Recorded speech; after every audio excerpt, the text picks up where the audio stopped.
Welcome to Angels of Light Foundation, a voice for children and teenagers podcast. We are giving a platform to our younger voices, children and teenagers, sharing their thoughts on our mindfulness in nature programs and books, plus the educational system.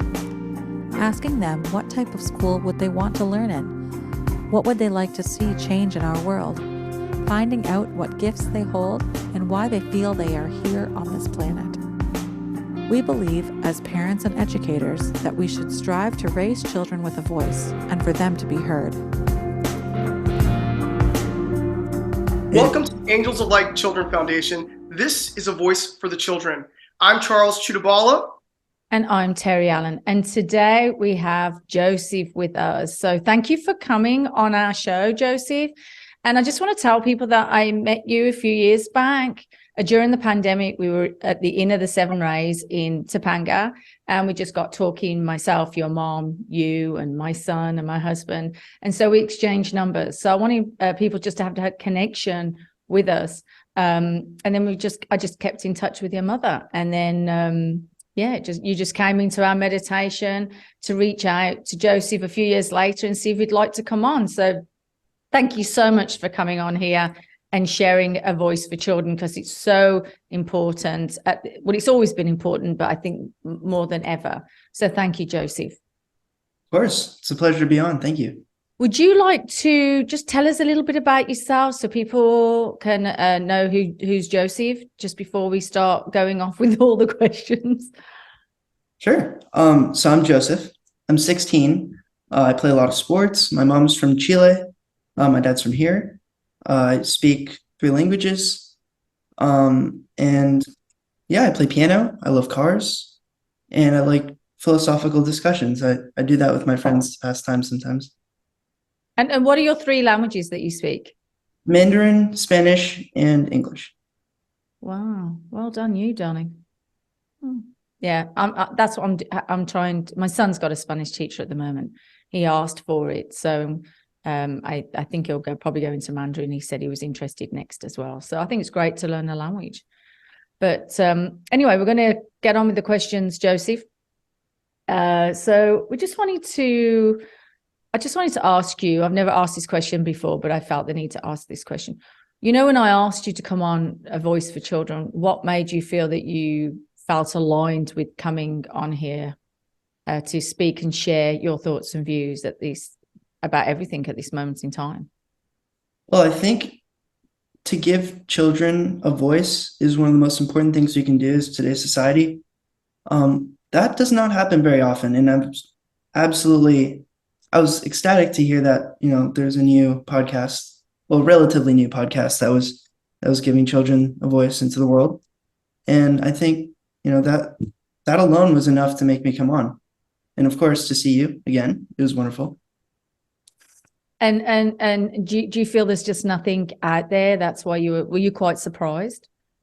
Yeah, I don't see it very often where children are being interviewed. I think it should be important because a lot of children, before you become adults with all the stress and the responsibilities of life, they have a lot of great creative ideas that should be expressed out into the world. And I think that just needs to be shown more often. And I really appreciate what you're doing. Thank you. It's funny, when I was really looking around as well, there wasn't a lot out there. So you were right. So I always meditate to get my messages on, because we had the Magic and Miracles podcast for the last few years, and there's some great stories on there, and it's amazing what the stories that people have shared.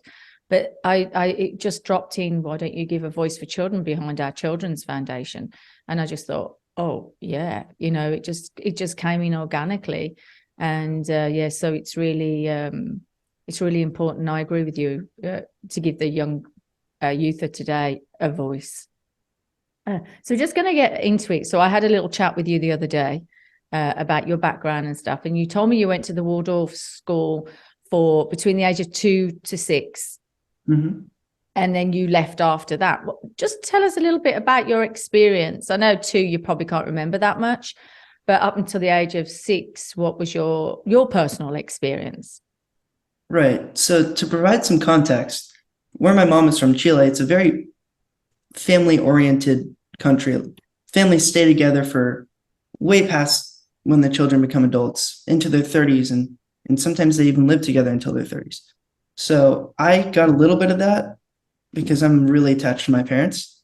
So when I was little and I got sent off to nursery or, what have you, I would get really sad and not like in a normal, I want my mommy kind of way. I felt emotionally disconnected from all of the schooling. And even though it wasn't like actually academic because I was very young, I just didn't want to be away from my parents. And at a young age, I think it's important to spend time with your parents because that's, those are the crucial years then until maybe my age. And even then on, you want to learn from your parents. You want to spend time with them. You want to be molded in their shape if that's a good thing. Yeah. And I felt like I wasn't with my parents and I felt lonely. And so until I was in kindergarten, Right. I was having a good time, but I Right. was losing the ability to speak Spanish because I wasn't spending time with my mom. And that was bad because Spanish was my first language and I use it to communicate Oh, okay. with my family over in Chile. And also my teacher was great. She was wonderful. But then what started happening is she would not notice some children doing very bad things. At that young age? Yeah, I'm quite surprised. there's this one kid who did some horrible things to this other one of my best friends at the time, and she would turn a blind eye to it, which is concerning. And after seeing all that and dealing with it I was in kindergarten for 2 years because that's how the Waldorf curriculum works. I didn't want to deal with that anymore, and my mom gave me the option. Thankfully, Yeah. I mean that's one of the best things she could have done. She gave me the option to become homeschooled, and I took it, and I have no regrets. That's what I say. A point of good parenting is really listening to your children. I know some say, oh, I don't want to go to school. It's a difference when a child really isn't happy to a child that, oh, I don't want to go to school today. There is a difference. There is a difference when they're speaking in their words and what they're saying, when they're generally not happy. And it's so nice that you have a parent or your parents that allowed you to have that feeling and to share it and to acknowledge it and then honor how you were feeling. Not many do. I think there's more now coming. But also it's a big topic because it's difficult for some parents that are both working. So yeah. It sounds like also just to add that you mentioned the strong bond that you have with your mother, with your family, culturally, the connection. It may sound a little, I don't know, codependent or whatnot, but in the positive and spiritual connected way, it's I hurt, you hurt. But also I think because of the background of Chile, the Spanish, the Italians, probably even the Mexican background, all these, they're very family orientated, just like in India, in the Middle East, it's very family orientated. And so you probably find the Western worlds are probably a little less, maybe, would you say? Individualistic. Maybe, yeah. Mm-hmm.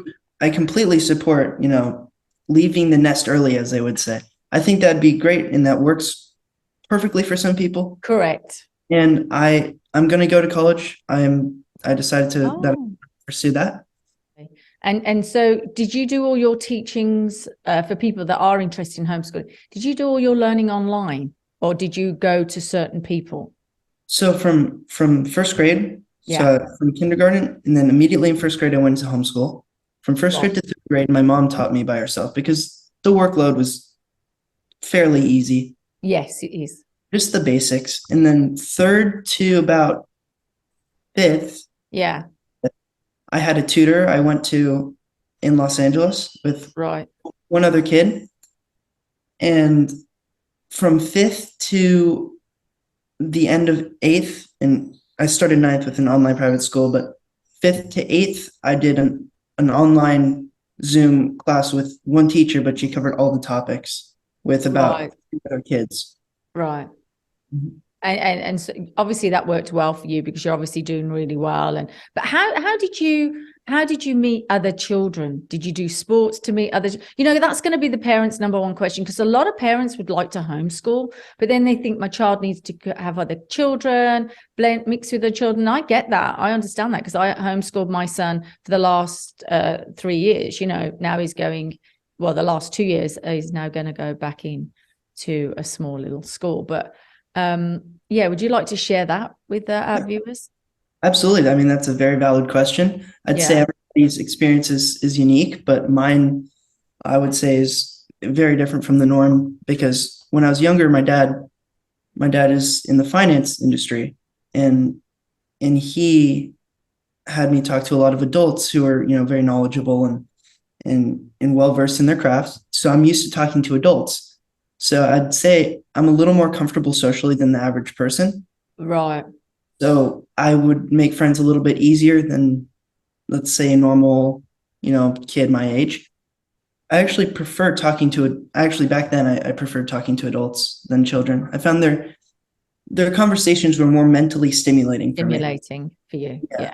I found that. Actually, I found that growing up myself. I was with older people. Right. Yeah. And the way I met kids was through soccer. I played soccer competitively since I was 4 years old. I joined like a little league, little kids, AYSO, American Youth Soccer. Oh, yes. My son's in that. Yeah. Yeah. And I've done that until 2020, and then 2020 to now, which I'm still playing. I played in the AYS, what's it called? Different one? So in 2020, I started club soccer, which is a little bit more competitive and right. It's like very rigorous. But yeah, I met a lot of kids through that.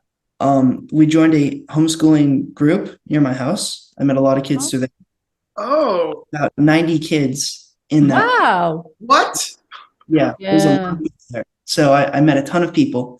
And they try and recreate the whole high school experience. They have, proms with, their own. Oh, that's so nice. And we went to stadiums and tour stadiums and museums and all that stuff. So it's a lot of activities. So I wasn't having, a big problem. So if you have a kid who's, interested in homeschooling and there's a co-op in your area or a homeschooling group, I would definitely pursue that if you're, How did you find the group, for those who are listening? What do they look for? We just asked around. I mean, I forget how my mom found it, but I think it's through a mutual friend. So it's just, do they call it a cooperative group? It's like a homeschooling group, essentially. Homeschooling group. Okay.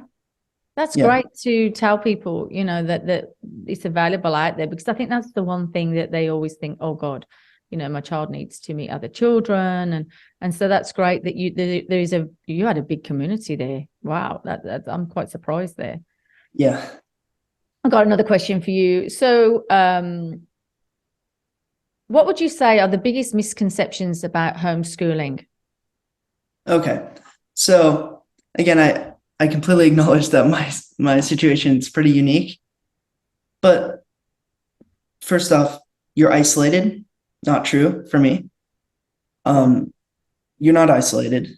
You're interacting constantly with either online teachers or online classmates, or you have more free time to go out and interact with friends. Right. So isolated, that you won't have social awareness because you're not used to social norms and all that. But that's not true, because if you're alive, you're going to be in social situations inevitably.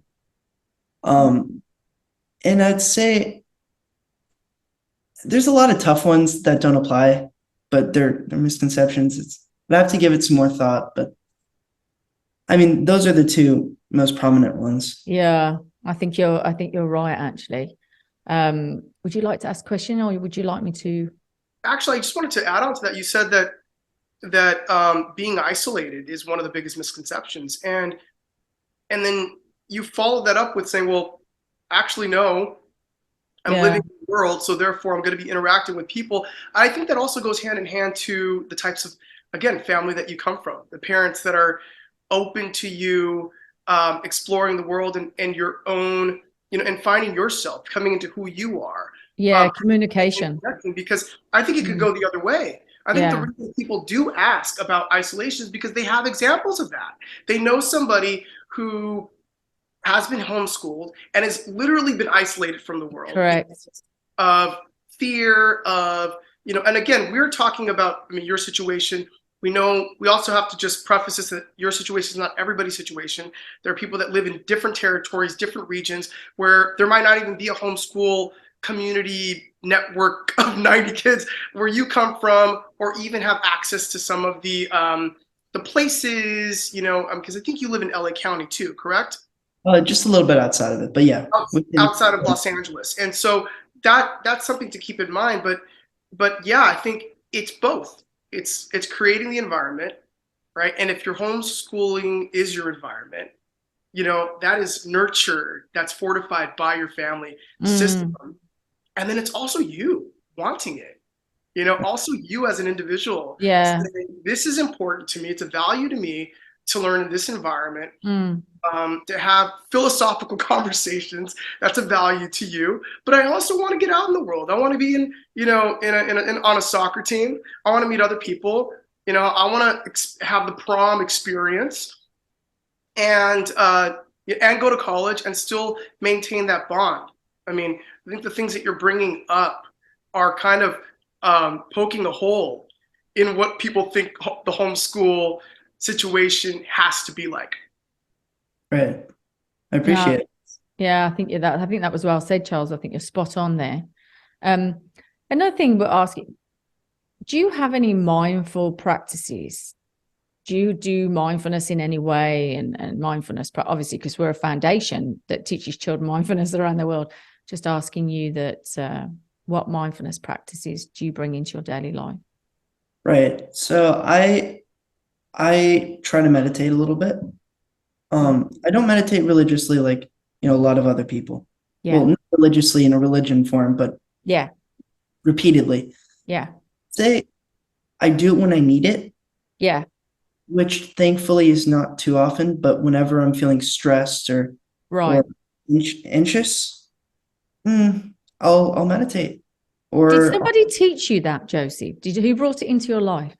Yeah. So when I was about, I want to say 8 years old, I went with my mom to a meditation kind of, I want to say class, but it wasn't really a class.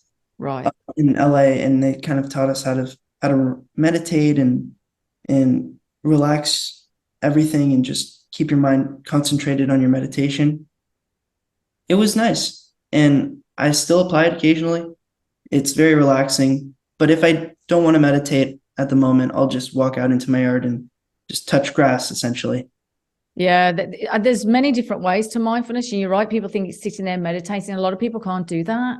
And you're right. Nature is a place where mindfulness can be your biggest meditation.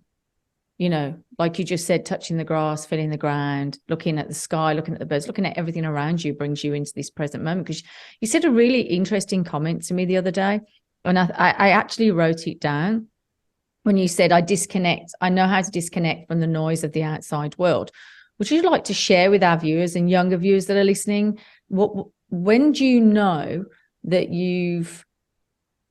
there's too much noise? That's the first question. So, when there's too much noise and you intuitively know you need to disconnect.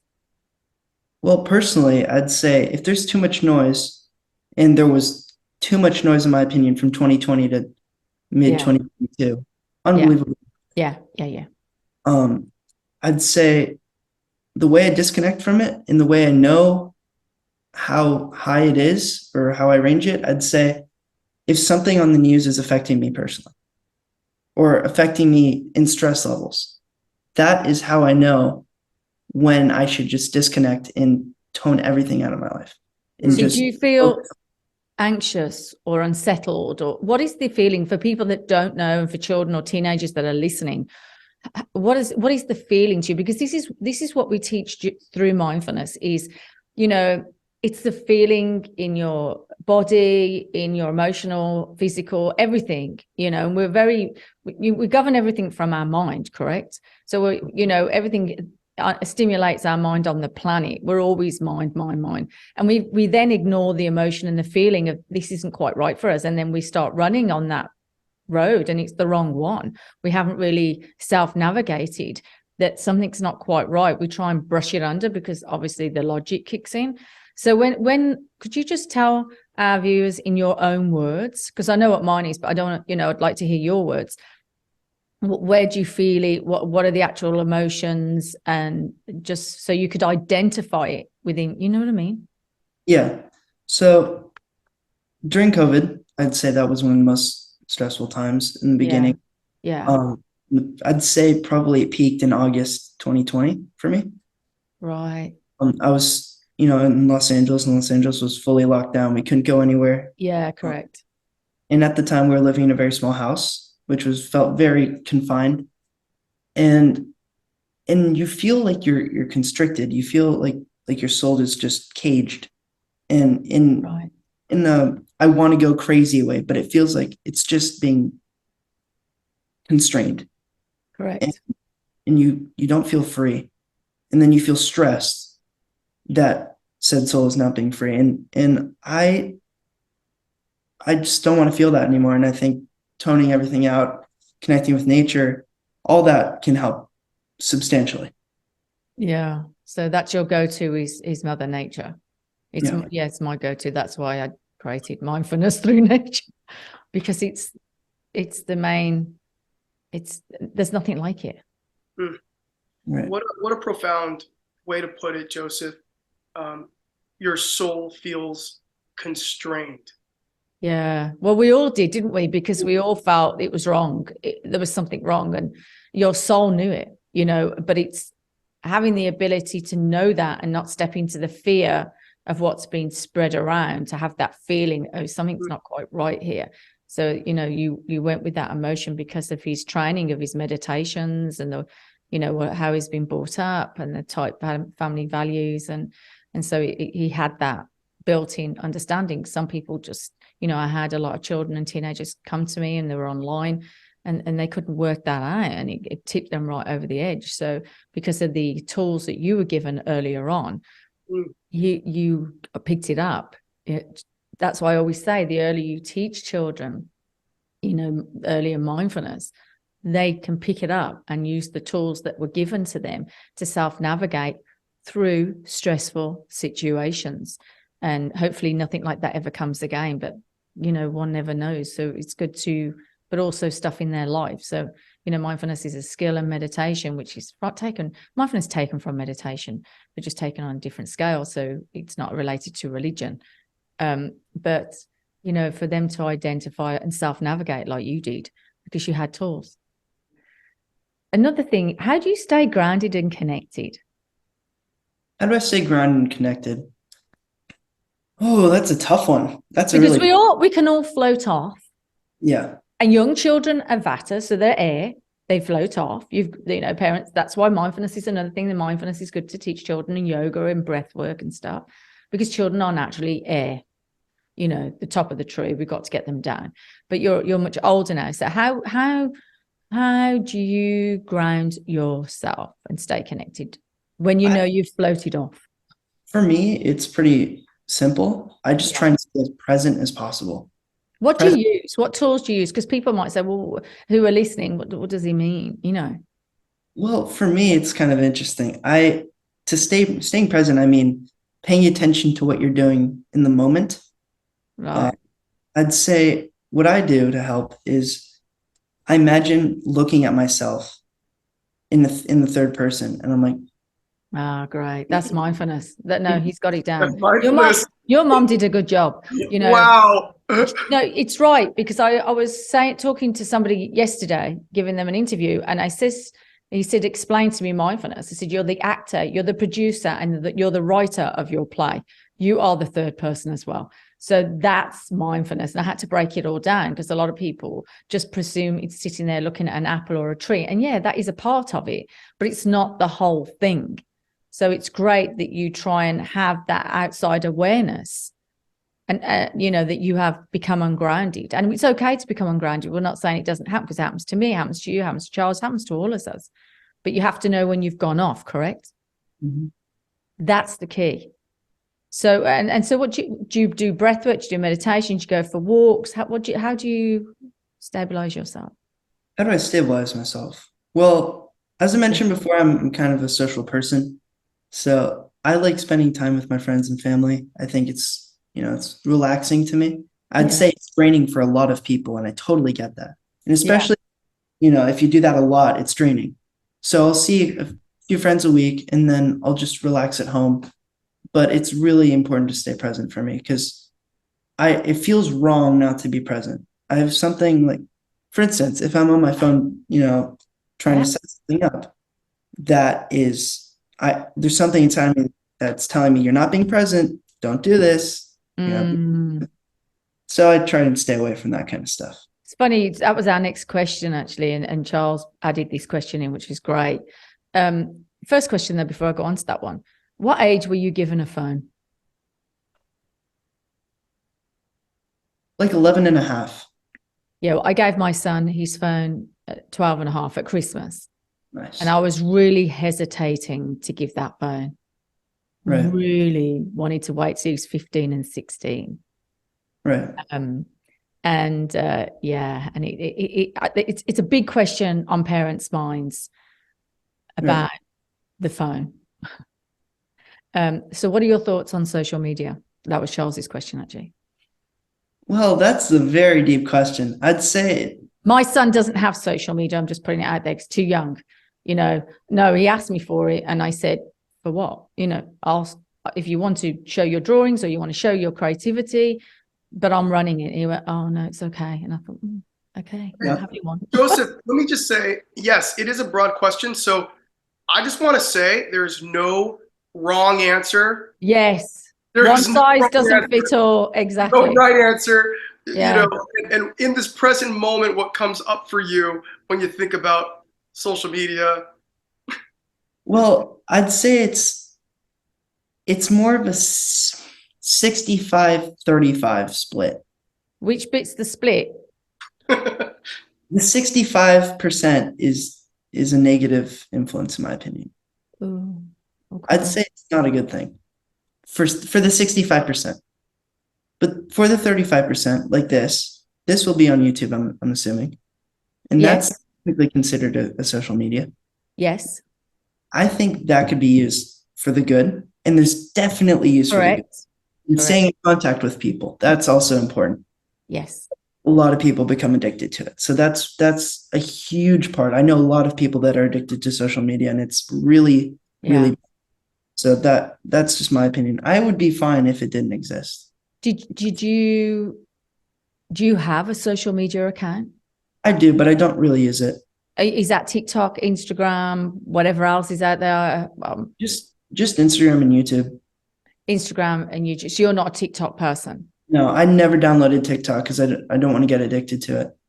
Yeah, my son had that at one point, and we're not knocking TikTok. There's some great meditations on there. We post our stuff on there, but I agree. I had to take it off him. It was like a rabbit hole. It was just flicking from one thing to the other. And I could see his mood had changed. It was on his iPad, actually. And I was silly to give it him during the pandemic, but I didn't know what it was. So I just thought, oh, yeah. And then when I saw his mood change, that's another thing for parents and your peers or caretakers, whoever's looking after their children, for whether you're in a foster care and adoption, anywhere, is to watch the child's emotions if they're changing with the apparatus that you're giving them. And if that's the case, then you have to pull it back. It's a big awareness of that. If you're older, then like you said, if you can self-navigate, but then again, some don't. I mean, I didn't grow up with social media. I'm like your mother. I didn't grow up with social media, so I can leave it all. So I have to use it. I don't have to, let's rephrase that. I use it for my work, but yeah, I like YouTube, but I do have Instagram and Facebook and TikTok, but like you, I can drop it off. And I think you're the same, right, Charles? You're not constantly on it either. Well, I mean, to use your words, Joseph, I do feel it in my soul, when I need a break. Yes. It's something that I don't know, I don't know if there's a seminar or a way to teach people this at all, but it's a feeling. It's like I just know that my brain, my body, my spirit just knows that it needs to be away for a week. Correct. Is that a week? Is that a couple days? I don't know. It just knows. Correct. I don't know. But when a child is taught certain tools when they're young, but also the parent has to look at that and know when to implement and put something else on there. But teaching a child to self-navigate, or I wouldn't give a phone to a child unless they're just calling people, a young child. I mean, I didn't like giving it at the age of 13, so I think a little Nokia to call their parents is great. Right. If I may, I use my phone primarily for contact. Yeah, that's what my son asked me for. Right. I use mine probably 80% for that. Right. That's about it. And that's just for my friends. And you're right. There is a lot of positive things out there on YouTube. There is a lot of positive things on all these platforms. But again, it's self-navigation, what you log on to and what you watch and what you don't. But it can be quite addictive. So it's good that you shared that. If you could create your own school for children, what would it be and what would it look like? Well, that's a tough question. I've never really been to traditional school, like school. Kindergarten doesn't really count in my opinion because I wasn't really learning anything. If I had to add a couple things, I probably couldn't describe a whole school because I'd need to spend more time thinking about that. But I'd say probably more student oriented. I'd say that's one of my main grievances with schools is that they're too robotized. Yeah. They're very robotized. They're very impersonal, like especially public schools. I mean, correct. Schools are not the greatest at the moment. So they just give you a packet. They expect you to learn. It's very impersonal. There's no hands-on learning. It doesn't motivate you to learn. So I'd try to change that in somehow. No, that's quite the same message across the board from everyone that we're speaking to, actually. It's robotic, and we're just sharing this because, hopefully people are listening to change the system, to change for the next generation coming up, for the children, and to make it more fun and more creative and more nature driven. And like you said, smaller classrooms is the way to go, because then it's less robotic. And so you would go that route. I agree with you. I think that's the way to go. We had another question here, because obviously sustainability is really big at the moment on the planet and Mother Nature, and how we're abusing it on many levels, not just with children, but animals and nature. What are your thoughts around that? Would you like to share? Around sustainability, I'd say it's tough, and I'd say there's a lot of bad stuff going on. My main concerns are bees. Bees are very, overlooked with avocados and almonds. They're really damaging the bees. Avocados and almonds. What did you say? Well, actually, I hate to cite this, but no, say it. I saw something that my friend showed me by Piers Morgan, and he was debating this vegan protester, and he said, I hate to cite it because it's very strange, but he said that avocados and almonds and all of that stuff they're very detrimental to bees, and bees have a soft spot in my heart because I've always loved them, and they're dying in huge numbers. He's right. Yeah. Do you know who put that out this week? Sorry to cut you in. Robert Kennedy. I have his newsletters, and he's got the Children's Health Defence. And on the newsletter, because myself and my husband was up at Calabasas Commons, and there was all these dead bees all over the floor, like handfuls. And I thought, and my son said, maybe it's too hot. No, something's not right. And then funny enough, this week, a newsletter came from Robert Kennedy's team, and the pesticides that are being sprayed onto the greenery are killing the bees. Yeah. I mean, pesticides They're dropping in their millions. So up at the Commons, if anyone's listening, you need to change your spray system because the bees were all over the floor.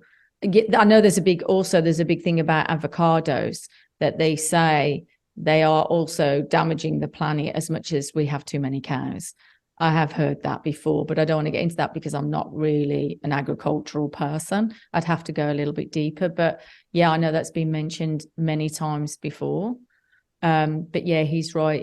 It's the bees and people aren't noticing. It's funny that a newsletter came out this week from a Children's Health Defence, if anyone wants to sign up to Robert Kennedy's newsletter, and it talks about the environment, children, education, everything. It's a very informative newsletter. Is there anything else you wanted to add on to that apart from the bees, or was that your main? I'd say the bees, and I know this may be cut, but this electric car movement, I'm very into cars. I'm very, very into cars, and I've done a ton of research on this. Oh. So you can run a classic car for 38 years before you offset the waste and environmental damage of one electric car. Take a Tesla Model 3. You can run a Porsche 911 for 38 years before you offset a brand new Model 3, before you even start running it off of electricity. And why is that? Can you explain? Because and I have one electric car. So yeah, please, Joseph, I won't take it personal. I didn't know. We did it to save petrol, which a lot of people are doing, you know what I mean? So let's educate some people here. Sure. So before I say this, I acknowledge, electric cars are booming now. I have friends who have Teslas and what have you. It's because of the price of gas. That's why we did it. Yeah. And that's probably the most, across the board, as a term you coined earlier. That's probably the most general across the board reason why people get them. But I'd say environmentally, personally, in my opinion, they're not better than gas cars. They're not damaging. The lithium mines, I went to the south of Chile, or actually, sorry, the north of Chile, in the lithium mines, cobalt and copper, and a huge amount of waste is put into the atmosphere, mining for these minerals. And I went to one of these mines, and there was a hole 1 kilometer deep in the ground. It was enormous. And it was enormous trucks carrying all these minerals and hazardous waste and all of the above. And I'd say it's pretty scary, because there's a lot of people that were displaced because there was a leak. And it's pretty concerning. And it's pretty damaging to the environment around there too. And then they're all assembled, they're taken across the world, all these minerals, and then put into a battery that lasts 7 or 8 years, depending on the car. Sometimes a little longer, sometimes a little shorter, depends on how you drive. There's a lot of, but it's a lot of waste. And then the batteries aren't disposable. They're put into some, hazardous waste dump. And, engines are made to run forever, or not forever, but for a very long time. They're made to run for decades and hundreds of thousands of miles. So obviously that's your message to Elon Musk, right? It is. I what message, if you had a message for him, what would you say to him? Because he's quite an advocate, at the moment, with his voice and allowing free platform on Twitter, etc. But he's the one that, it is a genius what he's created. But what would your message be for him? My message for Elon Musk: I respect the guy. He's got a great work ethic. Yeah, he works unbelievably hard, and I really have nothing but respect for that. Although I'd say maybe he needs to put a little more R&D and time and effort into sustainability and reusing batteries. And I'm personally not the biggest fan of electric cars. I respect it. I know, I've been in them. I think people aren't aware, darling. I don't think, I heard about this recently, and we bought our car way back because my husband was driving so much and spending so much on petrol. And he just said, I've got to get an electric car. That was the only thing. We just didn't think about. Only I know recently that this information has come out Right. about the mining and what's going on. And then I felt a bit bad. And I didn't delve as much as deeply into it as you. That's why I don't talk about it too much, because I'm not that knowledgeable on it. But I know people are now talking about it, and they are pushing it everywhere around the world. It won't take off, I feel, because you've got Dubai's many petrol cars, you've got India, you've got Asia, the tuk-tuk things. They're not going to, and South Africa, forget it. They've, God bless them, they hardly have any electricity a day. So won't be using any cars. But, so yeah, I think it was a good message that you shared there about because a lot of people don't know. Did you know, Charles? I know more now because Joseph has done his research. And let me say this, I think that the answer, it's not simple, but if I were to say the answer to most problems, most issues that are facing the world, start with exactly this. Someone who can speak with discourse like Joseph, to have conversations like Joseph, who has research to back it up, but comes across in a mindful, purposeful, intentional way. Yeah, correct. Because the media tries to put these extreme, like just to have like a fight on television and nothing gets resolved. Yeah, nothing gets resolved. Correct. Promised version of what discourse is supposed to be, and because I received that, I received all of that, and I now know more than I did before. Correct. And I'm grateful. Yeah, no, I knew a bit of it, and he's just confirmed the bit that I had read was true, because I wasn't too sure and I hadn't got the time to delve deep. So that's great information that you shared with anyone. And just going in on our last questions,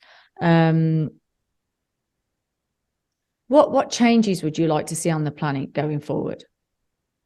Because to me, we're going into a new world, and it's very pivotal which way we're taking this. After during the pandemic, I feel it was like a pause period. Now it's awakenment. Like which way do we want to take Mother Earth now? Because she's beautiful. I'd say this is a pivot period. That my dad coined that term. It's a time where you could either go one way or the other. Chile had this about a year ago with their political system. I feel this. I feel the same as you. That's why I wanted to ask, what were your feeling? I'd say, in what aspect? Like political or social or just everything really as a planet. We're all one. It's connected with Mother Nature and everything. I've got children. You're young. My son's young. Charles, you have children. Going forward, what do we? What vision would you have? If I was to say to you, Joseph, close your eyes, what vision would you have for this planet going forward? I'd say an emphasis on removing bias can be one of the most important things you can have. Removing bias in education, in politics. I think that would get rid of a lot of corruption if you remove bias. I think that could be one of the most important things. And it sounds simple, but it's so not simple. Yeah. So that would be your removing bias. And I'd say I'm not going to give you an answer like, world peace or no. I know. I agree. Yeah, I agree with that. That's just too simple, and it's not deep enough. I want to that can be applied. And also, like, removing bias. You could do a little bit about it, but again, it's down to the world leaders and top executives, and I don't really have much of a say in it. So, but it's going to spread the word. But right now, Joseph, your voice and what you're doing right now is creating it's creating a difference right now. And something that you said was so profound in that how you practice mindfulness is that you see yourself kind of almost from like a 3D bird's eye view, right? Mm-hmm. That you're like looking at yourself from an outside perspective, kind of watching yourself. And maybe that is one of the key components to removing this bias, is that this tunnel vision that people have to see things one way only, and to fight for that only. They're maybe not as mindful to look outside of themselves and see the bigger picture. That is something I learned from you today. And I know that anytime that anyone feels like their voice isn't making a difference, it is. it's traveling, and this energy is traveling out there, and it's creating a ripple just like the bees, No, you're 100% right. And you know what? The key is, you just said that, Charles, was the fact that people have to speak up. Speak up. Don't stay quiet. It's all our planet. People are in the positions of politicians. We're paying their salary. We have the right to speak. We have the right to choose. We have the right to decide what we want for our children, for everything. So I think, to speak up is the right way forward. And hopefully people who are listening spread this word, spread what we're doing, listening to the younger children, because we're leaving the planet for you guys. And it's not a good way to leave it for you guys, but I do feel there's an awakening taking place. But at the moment, like you said, it's a bit pivotal. People, everyone needs to really come together and make that change in the world. But thank you so much, Joseph. Is there anything that you would like to leave our viewers with before we leave? Is there anything at all, any message, wisdom, knowledge, anything? So for the viewers, I'd say, since you stayed to the end, since this is the end of the video, thank you. It makes a difference.